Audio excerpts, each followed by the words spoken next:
Allez, bienvenue dans ce tout nouveau format podcast qui va vous permettre de découvrir ou de redécouvrir les bases de notre application The Life Bomb.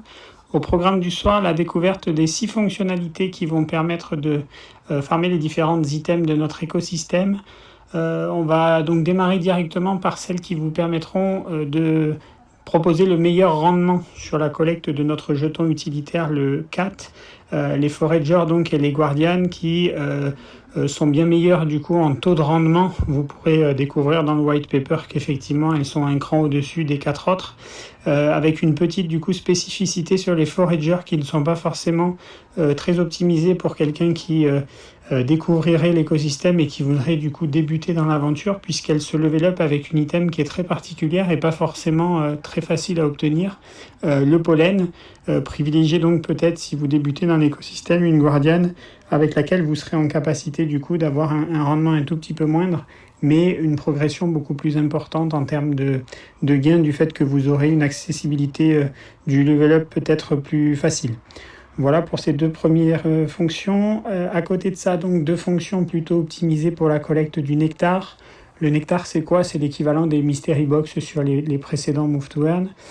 Cette collecte, du coup, est plutôt optimisée pour les abeilles storeurs et cleaners qui ont vocation, du coup, à venir optimiser justement cette collecte de différentes manières, soit par un meilleur taux de rendement quand vous allez courir, soit par la possibilité, notamment pour les cleaners, de libérer une alvéole supplémentaire. C'est un espace de stockage qui va vous permettre de passer de 3 à 4 espaces de stockage pour pouvoir faire du nectar de manière un petit peu plus récurrente que si vous n'aviez donc que 3 espaces de stockage. Enfin, du coup, les 2 dernières fonctionnalités, avec d'abord les ventilateurs qui ont vocation à augmenter votre gain horaire, puisque ces abeilles ventileuses vont vous permettre d'obtenir un petit boost de 0,05 points sur votre attribut d'endurance. Et donc, c'est un attribut qui va vous permettre en fait de réduire un petit peu le temps d'une énergie, de sorte à ce que vous puissiez consommer vos énergies plus rapidement et donc avoir un meilleur gain par heure, puisque vous avez un temps de dépense de l'ensemble de vos énergies qui est légèrement réduit.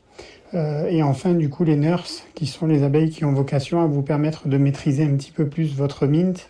Ce sont des abeilles qui, en support, ont également un bonus sur l'endurance, mais elles doivent être placées dans l'équipe, contrairement aux ventilateurs qu'il suffit de détenir pour obtenir les 0,05 points bonus. Et donc ces nurses, elles vont vous permettre, dans le cadre d'un mint, de favoriser l'obtention d'un type d'abeille, du fait que vous avez 90% de chance d'obtention de la fonction de votre second parent. Pas de système de vitesse, avec du coup un gain qui est validé si vous êtes entre 3 et 20 km/h. Il n'y a pas de contrainte de vitesse par type d'abeille. C'est vraiment la même contrainte pour toutes les fonctionnalités, et ça permet du coup une meilleure spécialisation, on va dire, en fonction de vos envies de stratégie et pas en fonction de votre rythme au niveau de la vitesse de marche ou de course.